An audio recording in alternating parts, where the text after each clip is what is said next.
Hi, how are you? It's a beautiful evening, and I thought I'd read to you the rest of chapter 6 and of Line of Confusion, Chronicle 1 of the Abyss. And I was going to tell you that it didn't come to my mind, but if you have Amazon Prime, you can read my books for free online through the Kindle. So I just thought I'd give you a heads up about that. So, all right, so we're going to start chapter 6 about Abigail and Rose and Joshua. And what shall we do next? Rose and Abigail were finally able to go to town with Joshua in his truck the next day, and saw that the town was still in pretty good shape.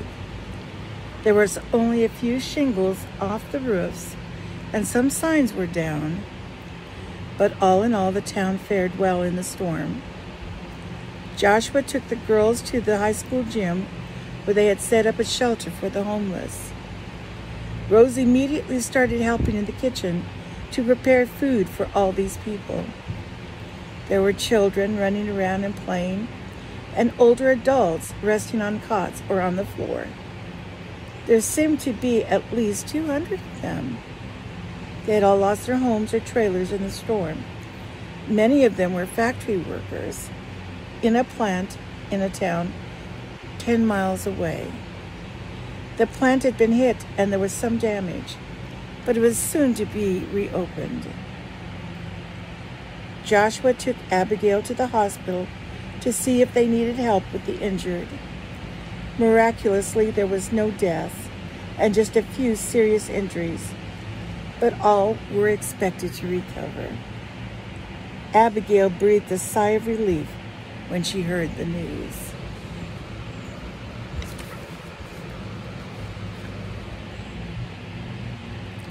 She threw herself into the work at the hospital. The personnel there were so kind to her, and very glad to have her helping. She made more than a few friends. People liked her because of her beauty and gracious manners. She was very efficient and kind to the patients. The children and older people were especially drawn to her and kept asking if Abby could help them. Abigail would smile at these requests and made herself available as much as possible, often staying late to sit with the elderly who had no family to visit them. They all loved her very much. One evening, Abigail and Rose were off from work, and Joshua had come to check on them. They had just finished the wonderful dinner that Rose had prepared. She had made roast beef with baked potatoes, corn on the cob, homemade yeast rolls with creamery butter, and hot apple pie with vanilla ice cream for dessert. Joshua patted his stomach and hugged Rose. Now, Rose, that was a wonderful meal. Wonderful, he said as he continued to pat his very flat stomach and winked at her. I could get fat with those kinds of meals. Rose giggled like a schoolgirl at his compliment, and Abigail smiled at both of them, thinking how good the three of them got along together. She knew, didn't she? He and Abigail then went out on the porch to the swing. After Rose put things away in the kitchen, she lay down on the sofa near the fireplace and pulled the soft blue throw over her. She was dozing as she half listened to the murmurings of their conversation. You are the hit at the hospital, the way people are telling it. You are well liked and they are happy to have you there, Joshua related with more than a little pride in his voice. Oh, I do like it there, but it's just temporary. I'm not really interested in working full time. Now that our home is gone, I was thinking that Rose and I could do a little traveling. I would really like to visit the ABIS in Babylon and find out the mystery of it. This seems like the perfect time to do some of the things we haven't been able to do before, like visit Israel and Babylon," said Abigail thoughtfully. "Yes, these happenings are strange, the way this storm has changed your lives. I am really sorry about all that has happened to you and Rose. I've been meaning to talk to you about something.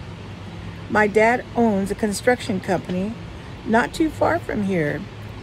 If you'd like, I could ask him to give you an estimate for rebuilding your place." Abigail looked at him in surprise. Now the mystery was clearing up. Of course, he was used to working outdoors and with his hands.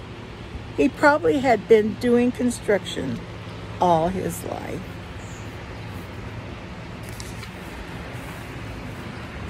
"Joshua, I'd like that. I'll talk it over with Rose and give you an answer. I was wondering what to do about the place. I know one thing for certain. I just want something simple like your home here. I don't want it to be like it was before. Maybe a ranch-style house with a wraparound porch. Nothing fancy. And just one level. Something we could leave if we wanted to go somewhere." Abigail looked down for a moment and then looked up into his warm brown eyes and continued thoughtfully, "Joshua, why did you come to this place? I mean, I'm glad you're here, don't get me wrong. But why would you leave your parents and their business and come here? You obviously love construction work from the way that you've improved this place. I was just curious." Joshua didn't answer for a moment and looked off into the darkening emerald green pasture and the sun that was setting in brilliant red and orange hues amidst the dark blue sky. He was wondering how much he should tell this lovely woman. He didn't want to say too much and have her lose interest in him. "Abby, I'm sorry, may I call you that?" asked Joshua as Abigail nodded. "The past few years are almost a blur. So much has happened. And I really don't know how to tell you what has happened in my life, except to just start at the beginning." He stopped to look in Abigail's soft, compassion-filled eyes, and that gave him the courage to go on. "I know that you have probably heard that I was married and that I'm a widower. My wife died a few years ago, 5 years to be exact. You see, Grace Renee was my high school sweetheart. She and I always knew that someday we would get married. We were very much in love. I adored her. She was always smiling and laughing. I could never stay in a bad mood when she was around. She was always full of joy. As a matter of fact, she was the one that led me to Christ. Before I met her, I was just following the crowd, doing a lot of things that I'm ashamed of now. But then she moved into our city and started at our high school. Everything changed for me the moment I saw her. I guess you could say it was love at first sight. She was lovely to look at. She had huge green eyes and long dark hair. All the boys in the school were interested in her, but for some reason she liked me. Soon we were inseparable. We did everything together.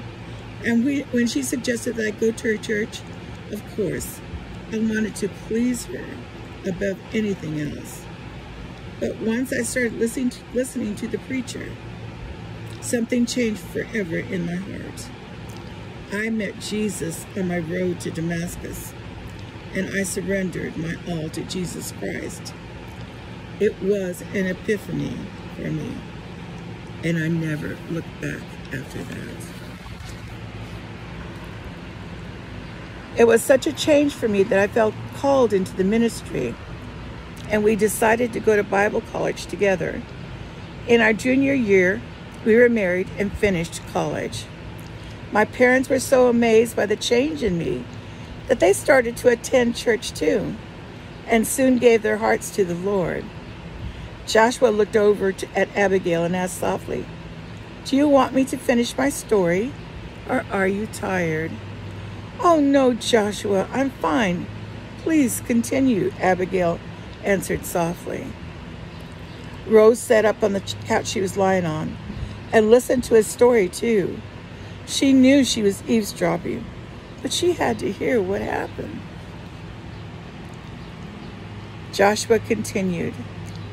"A few years after we graduated from college, we decided to try to have a baby.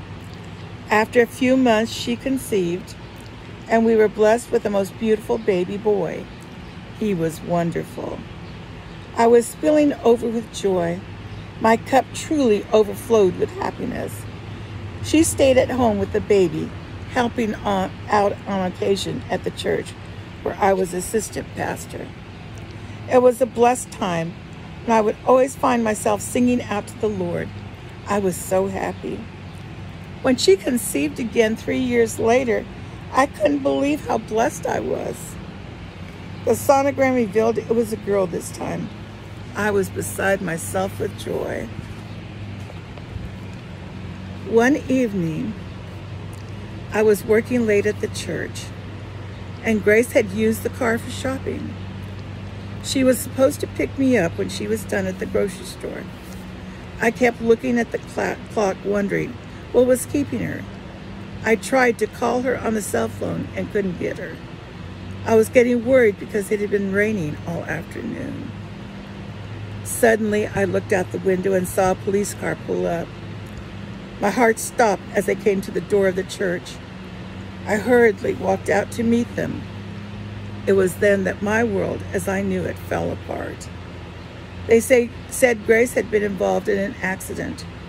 Her car had been hit by a drunk driver. She was still alive. But they wanted me to go to the hospital, and I went with them. That was the most horrible day of my life. The doctors sat with me and told me the details of the accident that my little boy was killed in, and although Grace was still alive, she had lost our baby girl. In a single afternoon, everything changed in my life. I was numb with grief for weeks. I threw myself into the work of the church, and I suppose I wasn't there for Grace the way I should have been. One evening, I came home from the church and found her lying unconscious on the floor. They pumped her stomach, but it was too late. She died of an overdose of sleeping pills. I did not know if it was intentional, and it took me the longest time not to blame God for what happened, and for me not seeing the signs of what was happening to Grace. I couldn't understand God for letting her die, and for my children dying. I left the ministry and worked in construction with my dad. I felt like a zombie. I did everything mechanically. I thought some days that I would die too from my heart hurting so much. But one night, after tossing and turning most of the night, I had a dream. I was in a meadow in the most beautiful place. The meadow was covered with flowers that seemed so bright and colorful. I thought maybe I had died, because I knew in my spirit this had to be heaven. Suddenly, I saw Grace Renee. She was walking toward me, holding my little boy's hand. He raced to me and jumped into my arms. I held him so tight, I could smell the sweetness of him. Grace held a baby in her arms. I looked, and it was a little, beautiful little girl with dark hair. I touched her face and kissed her little hand. And then Grace said to me, "Joshua, we are fine. You do what God wants you to do, and don't worry about us. We will be here when it is time for you to come here." And then she smiled at me with one of her dazzling smiles that always warmed my heart. And I woke up. I realized right away that the dream had been from the Lord to reassure me that Grace and my children were fine. It gave me the strength to go on, and the joy of the Lord came back into my heart. But even with the memory of that wonderful dream, I soon realized that I could never find peace in that town again. There was just too many awful memories, and that's why I came here. When Joshua turned to look at Abigail beside him, huge tears fell from her beautiful blue-green eyes, and she put her head on his shoulder and held tightly onto his arm. He rested his dark head on her beautiful blonde head. And for the longest time, they just sat there in the swing, not saying a word, with their eyes closed. Rose's eyes were moist with tears as she looked at them. They looked so at peace together. She knew in her heart that God had put these two hurting people together, and whatever their paths, He would lead them. And that is the end of chapter 6. We have one more chapter. We set our faces towards Israel, and I will do that next time. I just wanted to remind you that this world is filled with all kinds of tribulation and pain and suffering. A lot of us go through loss of our loved ones, and it is a very painful thing to go through. But we have to remember always that God has a plan B for us. He really does. And sometimes a plan C and a plan D. We cannot give up. We cannot just throw our lives away. We have to realize that God has a perfect plan for our lives. And even though we suffer with losses, He has abundantly above things for us that we cannot even imagine, as it says in Isaiah. So don't give up. Take heart. Look at Joshua and Abigail. I think good things are going to happen for them. What do you think? All right, dears. I'll say good night for now. I love you, and don't forget, you can read, if you have Prime on Amazon, you can read all 4 of my books, 5 of my books for free. You have a good night now, and I'll see you again soon.